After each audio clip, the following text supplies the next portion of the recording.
السلام علیکم ورحمۃ اللہ وبرکاتہ۔ نحمدہ و نصلی علی رسولہ الکریم، اما بعد فاعوذ باللہ من الشیطان الرجیم، بسم اللہ الرحمن الرحیم۔ باب الکبائر و علامات النفاق، الفصل الثالث، تیسری فصل۔ معاذ رضی اللہ تعالیٰ عنہ سے مروی ہے، قال، انہوں نے کہا، اوصانی رسول اللہ صلی اللہ علیہ وسلم، مجھ کو وصیت کی رسول اللہ صلی اللہ علیہ وسلم نے بعشر کلمات، 10 کلمات۔ پہلے نمبر پہ قال فرمایا کہ لا تشرک باللہ شیئا، تو اللہ کے ساتھ کسی کو شریک مت ٹھہرا۔ وَإِن قُتِلْتَ وَحُرِّقْتَ، اگرچہ تو قتل کر دیا جائے، اگرچہ تجھ کو جلا دیا جائے۔ وَلَا تَعُقَّنَّ وَالِدَيْكَ، ہرگز نہ تو اپنے والدین کی نافرمانی کر۔ وَإِنْ أَمَرَاكَ، اگر وہ تمہیں دونوں حکم دیں، أَن تَخْرُجَ مِنْ أَهْلِكَ وَمَالِكَ، یہ کہ تو نکلے اپنے اہل اور مال سے۔ وَلَا تَتْرُكَنَّ صَلَاةً مَكْتُوبَةً مُتَعَمِّدًا، اور ہرگز نہ چھوڑنا فرضی نماز جان بوجھ کر۔ فَإِنَّ مَن تَرَكَ صَلَاةً مَكْتُوبَةً مُتَعَمِّدًا، اگر تو نے چھوڑ دیا فرضی نماز کو جان بوجھ کر، فقد بریت منہ، تو بری ہے اس سے ذمۃ اللہ، اللہ کا ذمہ۔ ایک حدیث میں آتا ہے وَذِمَّةُ رَسُولِهِ، اور اللہ کے رسول کا ذمہ۔ آگے فرمایا وَلَا تَشْرَبَنَّ خَمْرًا، ہرگز شراب نہ پی۔ فَإِنَّهُ رَأْسُ كُلِّ فَاحِشَةٍ، ہر بے حیائی کی یہ بنیاد ہے، ہر بے حیائی کا سر ہے، دیوار ہے۔ وَإِيَّاكَ وَالْمَعْصِيَةَ، اور اپنے آپ کو نافرمانی سے بچا۔ فَإِنَّ بِالْمَعْصِيَةِ، کیونکہ بے شک جو نافرماتی ہوتی ہے، حلّا، یہ حلال کر دیتی ہے، سخط اللہ، اللہ کے غصے کو۔ جب انسان نافرمانی کرتا ہے تو اللہ کا غصہ پھر ہو ہی آتا ہے۔ وَإِيَّاكَ وَالْفِرَارَ مِنَ الزَّحْفِ، اور اپنے آپ کو بچا، والفرار، بھاگنے سے، من الزحف، لڑائی کے دوران، جنگ کے دوران۔ وَإِنْ هَلَكَ النَّاسُ، اگرچہ لوگ ہلاک ہو جائیں۔ وَإِذَا، اور جب أَصَابَ النَّاسَ، تجھے پہنچے، تو پہنچے الناس کے لوگ، موتن، مر رہے ہیں، وَأَنْتَ فِيهِمْ، اور وبا میں مر رہے ہیں، اور تو ان وبا والے لوگوں میں موجود ہے، فَاثْبُتْ، تو وہاں ہی ٹھہر جا۔ آگے فرمایا وَأَنْفِقْ عَلَىٰ إِيَالِكَ مِن طَوْلِكَ، اور تو خرچ کر اپنے اہل و عیال پر، من طولک، یعنی کہ کشادگی کے ساتھ۔ ولا ترفع، اور نہ تو اٹھا ان ان سے عصاک، اپنے عصا کو، ادباً، ادب کے لحاظ سے۔ وَأَخْفِضْهُمْ فِي اللَّهِ، اور اللہ کے بارے میں ڈراتے رہو۔ اس کو روایت کیا ہے امام احمد نے، اس کی سند میں کچھ کمزوری ہے۔ تو بات یہ ہے کہ سیدنا معاذ رضی اللہ تعالی عنہ کہتے ہیں، مجھے نبی صلی اللہ علیہ وسلم نے کتنی چیزوں کی وصیت کی؟ 10 چیزوں کی۔ پہلے نمبر پہ شرک نہیں کرنا۔ شرک ایسی چیز ہے جو انسان کو ہمیشہ کے لیے جہنم میں لے کر چلی جاتی ہے، اور یہاں تک فرمایا اگرچہ قتل کر دیا جائے، اگرچہ ہلاک۔ مجھے یہ بتاؤ، آپ سے میں یہاں سوال کرتا ہوں، مسئلہ نکالتے ہیں ہم ایک مسئلہ۔ اچھا، اب جی حرام کھانا جائز ہے، پہلے تو یہ کلیئر کرو، حرام کب کھانا جائز ہے؟ یہ نہیں کہ گھر میں برگر نہیں آ رہے، ہماری آسائشیں پوری نہیں ہیں تو ہم حرام کھائیں۔ حرام اس وقت کھانا جائز ہوتا ہے کہ جب انسان بالکل مردہ پہ ہے، بالکل مر رہا ہے، غیر باغن ولا آدن کا مطلب یہ ہے، مر رہا ہے۔ اب وہ اس کے یعنی کہ منہ میں اگر وہ نہیں ڈالیں گے وہ حرام کا لقمہ تو مر جائے گا، اس صورت میں ہے۔ یہ نہیں ہے کہ گھر میں جناب ایک ڈانکی پکتی ہے کہ نہیں پکتی تو آپ ایسے کریں حرام کھانا شروع کر دینے، مر رہا ہے انسان، اب اور کوئی پاس حل نہیں ہے، اس وقت کوئی حرام والی چیز بھی انسان کے منہ میں چلی جائے۔ دوسری بات میں آپ سے یہ پوچھنا چاہتا ہوں کہ اگر انسان مر رہا ہے تو آپ کو غیر اللہ کی چیز کھانے کے لیے میرے جس پر غیر اللہ کا نام لیا گیا تو کھانا جائز ہے کہ نہیں؟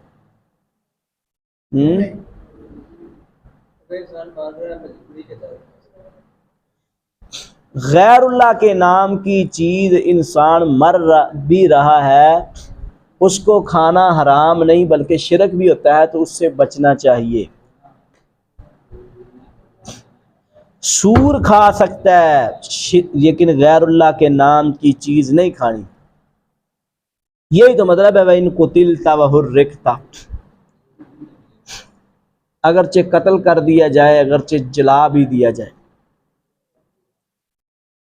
وَلَا تَعُقَّنَّ وَالِدَيْكَ، آپ اپنے والدین کی نافرمانی مت کریں۔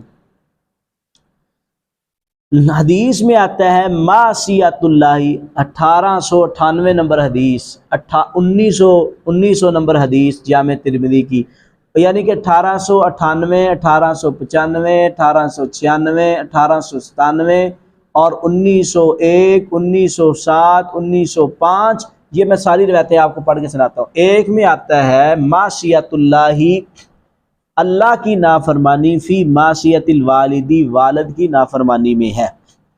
اللہ کی نافرمانی کس میں ہے؟ والد کی نافرمانی میں ہے۔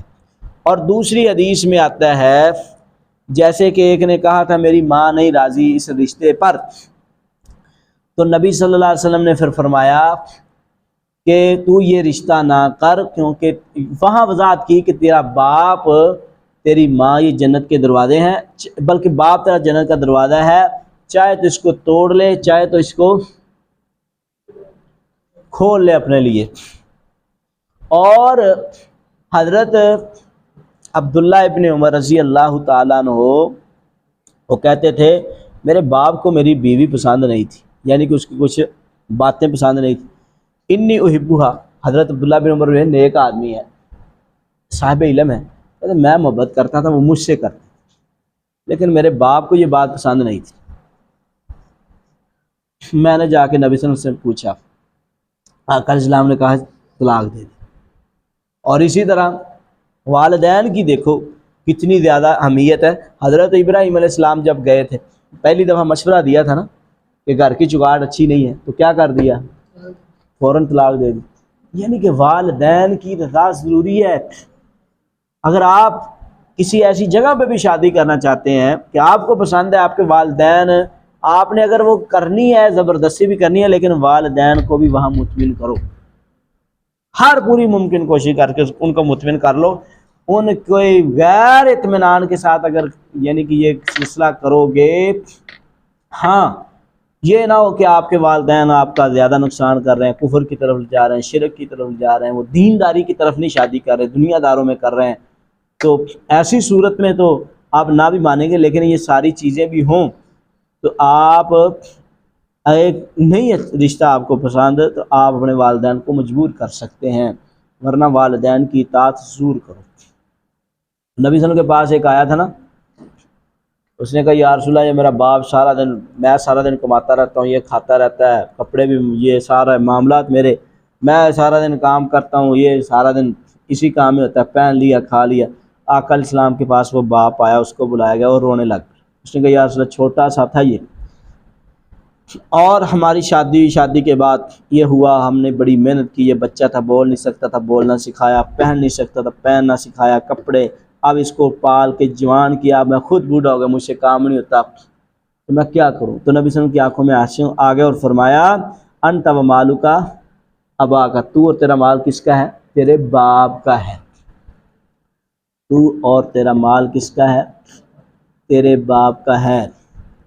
اس لیے صحیح ابن حبان میں بھی حدیث مصطفیٰ ہے صلی اللہ علیہ وآلہ وسلم کہ جس میں یہ بات لکھی ہے کہ والد جو ہے نا والدین یعنی کہ دونوں کی میں بات کرتا ہوں، والد کی زیادہ بات اس لیے کرتا ہوں کہ والدین کا نام ہی والدہ ہی والدہ کرتے ہیں، والد کا نام ہی نہیں لیتے۔ تو اصل میں آپ جانتے نہیں ہیں کہ باپ ایسی چیز ہے، اگر آپ کی ماں جنت میں جائے گی نا، اس کی جنت کس کے نیچے ہے؟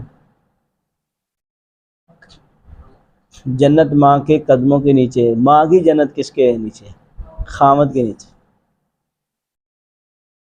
تو پھر یعنی کہ الرجال قوامون علی النساء، مردوں کو حکم ہے، یہ نہیں کہ عورتوں کی صرف ماں کی بات ہی مانی جائے، باپ کی بات مانی نہ جائے، تو ماں کی بات بھی مانی جائے، والد کی بات بھی مانی جائے۔ جی فَإِنْ أَمَرَاكَ أَن تَخْرُجَ مِنْ أَهْلِكَ وَمَالِكَ، ایسے نا ایک واقعہ میں نے یہ بھی پڑھا ہے، ایک بندہ تھا، اس نے دعا کی، اس نے اپنے والد کے لیے، والد نے کہا مجھے پیسے چاہیے، اس نے کہا میرے پاس نہیں ہے، وہ بڑا میرزادہ تھا، والد نے اس کے لیے بد دعا کر دی، پھر وہ وقت آ گیا کہ اس پہ اللہ کا عذاب آ گیا۔ اس طرح کے کئی ایک واقعات ہیں، وہ بنی اسرائیلی والا واقعہ، وہ ایک والد کو اس نے بیدار نہیں کیا، وہ گائے کا ریٹ کہاں تک چلا گیا، سونے تک چلا گیا۔ یہ بات ایک باپ کی خاطر اس نے اس کی نیند کو یعنی کہ قربان، یعنی کہ ان کی نیند کو پورا کرنے دیا، تو اللہ تعالیٰ نے اس کو مالا مال کر دیا۔ تو اللہ تعالیٰ رزق بھی دیتے ہیں، ایسے لوگوں کے گھروں میں رزق آتا ہے جو والدین کی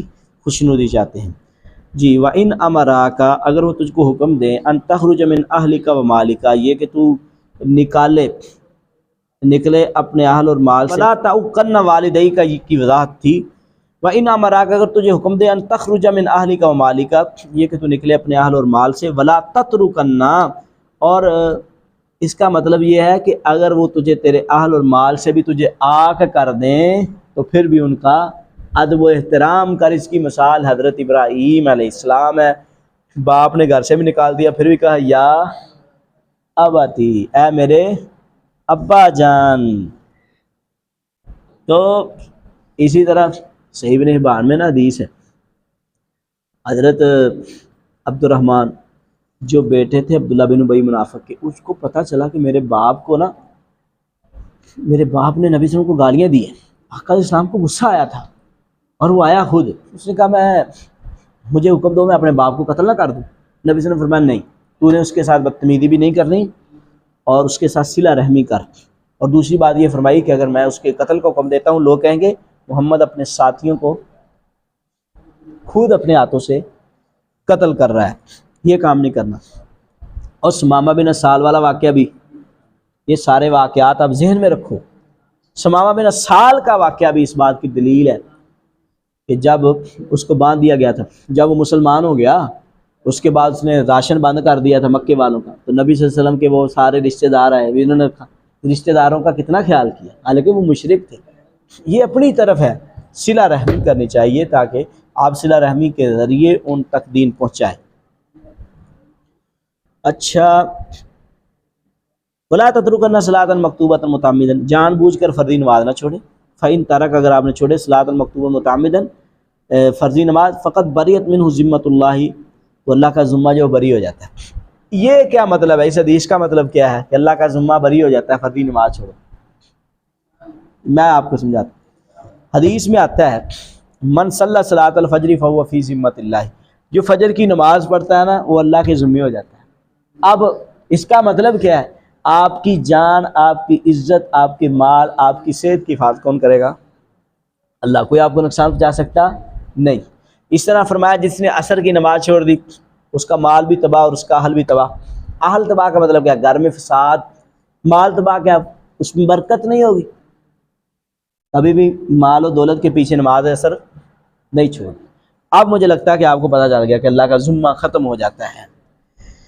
ولا تشربی، مال دولت یہ گھر اس وقت ہی آباد ہوتے ہیں، اس میں اس وقت ہی برکت ہوتی ہے جب اللہ کی طرف سے ہو۔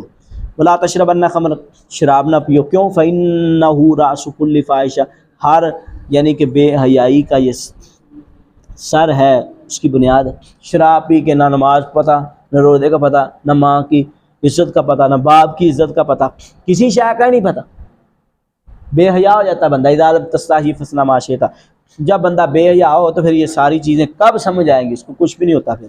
اس لیے کہا فإن بالمعصیہ وإیاک والمعصیہ، اور نافرمانی سے بچ اللہ کی، کیوں؟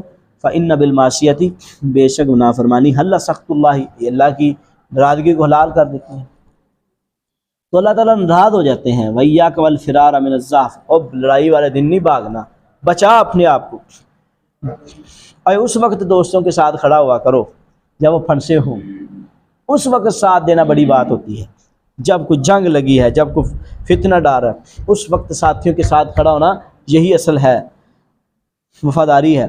آگے فرمایا وَإِنْ هَلَكَ النَّاسُ وَإِذَا أَصَابَ النَّاسَ مَوْتٌ وَأَنْتَ فِيهِمْ فَاصْبِرْ، اور اگر لوگ فوت ہو رہے ہیں، آپ کو پتہ ہے لوگ مر رہے ہیں، اور آپ کو پتہ ہے کہ لوگ فوت ہو رہے ہیں، لوگ مر رہے ہیں، تو اور تو ان میں موجود ہے، یعنی کہ وبا آ گئی، لوگ دن بھر اب ان میں رہ، یہ کیوں کہا؟ ایک تو اس وجہ سے کہ اللہ نہ کرے اب تو چلا جائے دوسرے علاقے میں، وہاں بھی وہی وبا شروع ہو جائے، تو لوگ کیا کہیں گے؟ اس کی وجہ سے سارا کام ہو، تو نہ آتا، یہ خدشات پیدا ہونا شروع ہو جاتے ہیں۔ تو اس وجہ سے اللہ تعالیٰ نے نبی صلی اللہ علیہ وسلم نے حکم دیا ہے تاکہ لوگوں میں یہ خدشہ نہ ہو۔ دوسری بات یہ، اگر وہاں رہے گا، اگر تجھے موت آنی ہے تو وہاں بھی آ جانی۔ آگے وانفق علی عیالک، اپنے گھر والوں پر من طولک، دل کھول کے خرچ کر، گھر والوں پر دل کھول کے خرچ۔ کنجوس آدمی جو ہے نا، اس کی پہچان یہ ہوتی ہے وہ گھر والوں پہ بھی خرچ نہیں کرتا، وہ کنجوس کا کنجوس ہی رہتا ہے۔ اور فرمایا ولا ترفع عنہم عصاک ادبا، اور نہ اٹھا ان سے اپنے عصا کو ادب کے لحاظ سے۔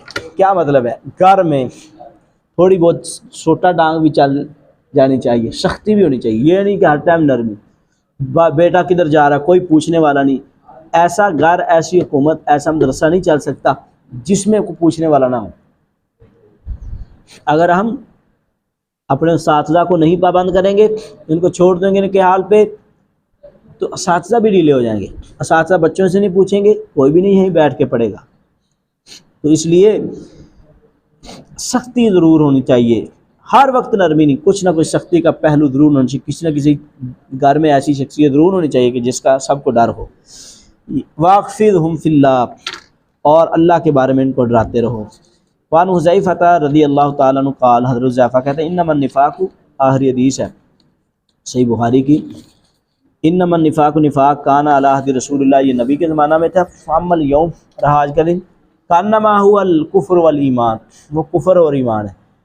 اصل میں یہی بات ہے، نبی صلی اللہ علیہ وسلم کے دور میں تھا، منافق دل میں اور رکھتے تھے، آج بھی ایسی چیزیں موجود ہیں، لیکن واضح طور پر اسی وقت اسی دور میں تھا۔ آج تو واضح چیز ہے، کیونکہ اس وقت تو پتہ چل ہی جاتا تھا منافق کون ہے، اب تو نہیں نا پتہ چل سکتا۔